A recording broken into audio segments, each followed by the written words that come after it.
Seja bem-vindo a mais uma aula de Java. Bom, nessa aula eu queria ensinar algo extremamente especial, muito usado. Vou criar um teste 5 aqui, ok. Deixa eu abrir aqui o programa, então vamos lá. O que vai acontecer? Pronto.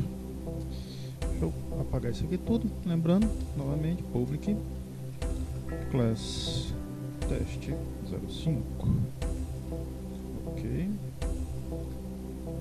Só que aqui em cima eu vou criar uma outra classe, ok? Estou criando essa classe aqui na verdade só para não ficar alternando entre duas classes. Então vou chamar essa classe de funcionário, por exemplo.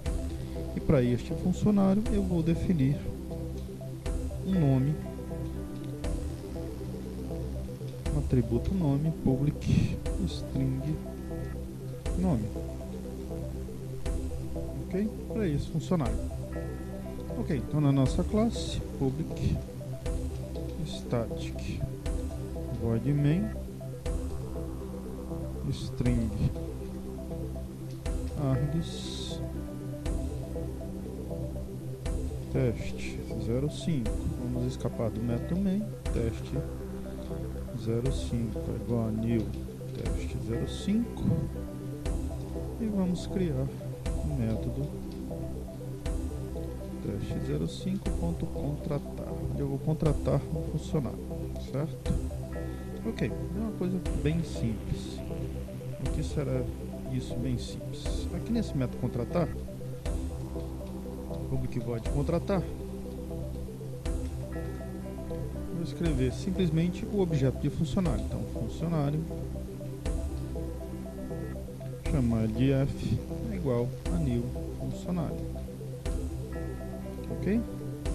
E vou fazer f.nome igual a Fernando. Pronto. E system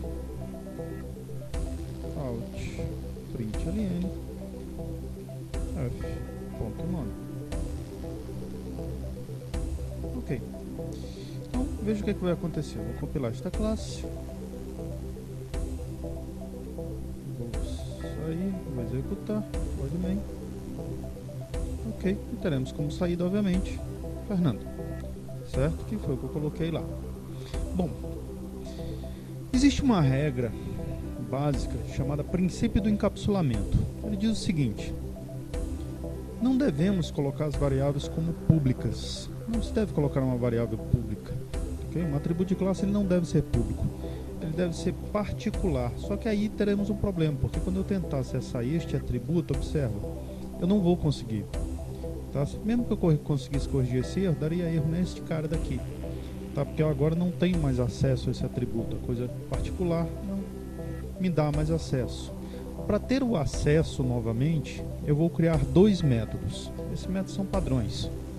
O primeiro desses métodos retornará o mesmo tipo do meu atributo, ok? String.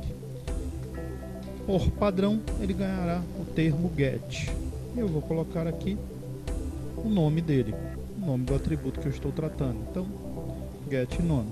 A única coisa que esse método faz é retornar o nome. Pronto. Vou criar agora outro método public e vou chamar este método de set, complemento com o nome do atributo. E dessa vez eu vou solicitar o mesmo tipo de valor. Aqui eu poderia colocar qualquer coisa, mas eu quero colocar nome. Ok? Bom, agora observa. Se eu escrever desta forma, vai ficar meio esquisito. Só que esse nome é esse cara e esse nome é este. É essa variável. Ok? Para corrigir esse problema, existe um objeto que se refere à nossa própria classe. Ou seja, se eu estou aqui dentro, eu quero me referir a este atributo. Então, o nome deste objeto é this. Então, toda vez que nós colocamos a palavra this, eu estou me referindo à minha própria classe. É um objeto criado para a minha própria classe. Então, estou dizendo o seguinte, olha, diz nome, que é este atributo daqui, recebe nome.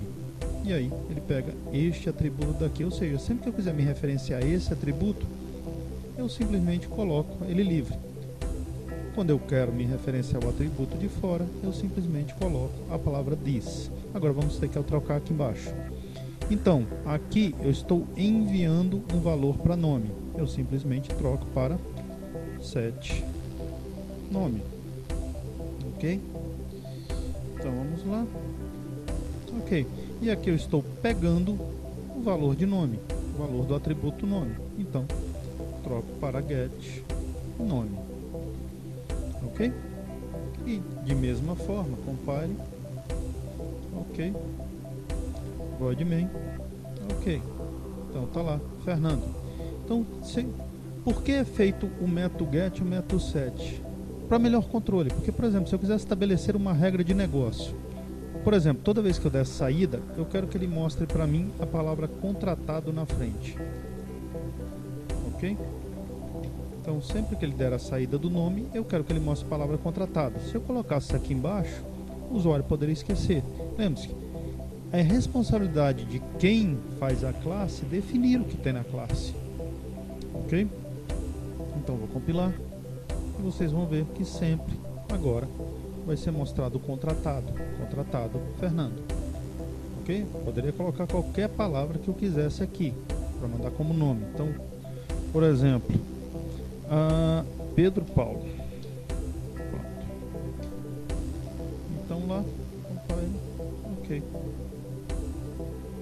Void main. Então, contratado Pedro Paulo. Ou seja, essa palavra agora sempre vai sair quando eu me referenciar. Isso é muito prático quando quisermos usar esta classe, porque aí eu só preciso alterar neste ponto quando eu quiser a saída, ou neste ponto quando eu quiser modificar a entrada. Ok? Até a próxima, pessoal.